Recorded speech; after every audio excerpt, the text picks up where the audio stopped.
Buenas noches, yo soy Lilia. Quiero contarle algo de cuentos cuando estaba pequeña. Y ahora sí vamos a contar más allí cuando estaba uno acostado y se sentía en la cocina que tiraban todo al piso, los cubiertos, los platos se oía que se quebraban. Y no era yo, era la familia. Y corríamos todos a la cocina a ver qué había pasado. ¿Qué escuchó usted? Pues que tiraron todo al piso, que tiraron los cubiertos y los platos al piso, se quebró y no había nada. Se sentía en la cocina que sacudían las ollas, tapaban las ollas a toda gana y dejaban caer las tapas al piso. Se sentía que batían chocolate. Se sentía ruidos en la cocina extraños, ruidos o unas voces raras y unas carcajadas impresionantes que le paraban a uno el pelo. En algunas fincas acostumbraban poner unas aldabas, donde ponen los candados. Y entonces al poner los candados, comenzaban a azotar los candados con las aldabas. Eso no dejaba dormir. Solo era arrodillarse y ponerse a rezar rosarios. Y era de la única manera que se iban y nos dejaban en paz. Era fuerte. Y además de eso, los caballos relinchaban, se iban asustados por toda parte, al otro día otra vez con las trenzas. Y verdad, es de verdad. Las brujas le hacían las trenzas a los caballos, y eso, y cogí, se les organizaba todo, se organizaba bien en el pelo, desatábamos las trenzas, y podía uno estarse viendo, estar vigilando toda la noche y no se sabe en qué momento volví se las hacían.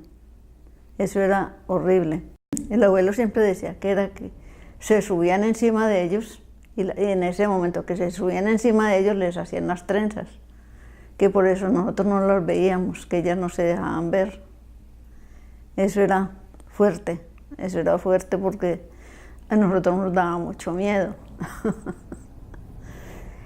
Entonces mi mamá, muy asustada, fue y le dijo al sacerdote, le contó toda la historia de lo que pasaba. Entonces me dijo, vea, cuando sucede eso, usted dice, en nombre de Dios, la persona que esté allí, que venga mañana por sal y por labial.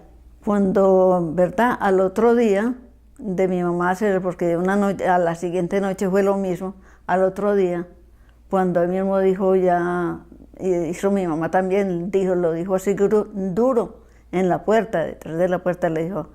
Entonces de mi mamá al otro día se apareció una vecina, por la mañanita, como a las 5 de la mañana, y dice, doña Berta, usted me hace el favor y me regala un poquito de sal, fue que se me acabó y no tengo y tengo que salir hoy temprano. Y un labial porque también se me perdió. Se imagina que era una misma vecina tan querida, tan adorada por nosotras todas, que la queríamos tanto. Y esa vecina, que era tan querida, no hacía sino hacerle maldades a mi papá. Le hacía chupetazos en la espalda, en el cuello, en el pecho. Y mi papá no salía a ninguna parte, él no tenía amantes ni nada, sino que ahí en la casa resultaba eso, sin él moverse para ninguna parte. Entonces, imagínense que las brujas las hay, pero no hay que creerle en ellas, pero las hay porque las hay. Así es la vida.